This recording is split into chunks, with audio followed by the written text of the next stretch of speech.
नमस्कार, मी योगेश जंगम. चतुर्थी creation YouTube चॅनलवर आपले हार्दिक स्वागत. तुम्ही एकापेक्षा जास्त कंपन्यांमध्ये काम केलं असेल, तर जुन्या सर्व कंपन्यांमधील पी-एफ नवीन कंपनीमध्ये कसा ट्रान्सफर करायचा, हे आज आपण पाहणार आहोत. ई-पी-एफ-ओच्या वेबसाईटवर जा.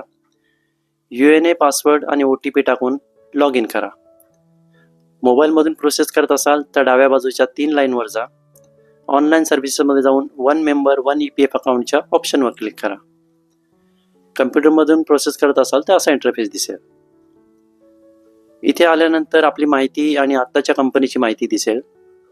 खाली स्टेप 1 लिहिलेलं आहे, तिथल्या बॉक्समध्ये आपला UN टाका आणि गेट डिटेलवर क्लिक करा. आपण ज्या ज्या कंपन्यांमध्ये काम केलं आहे त्या सर्व कंपन्या इथे दिसतील. त्या सर्वांना सिलेक्ट करा. खाली प्रेझेंट एम्प्लॉयीवर क्लिक करा.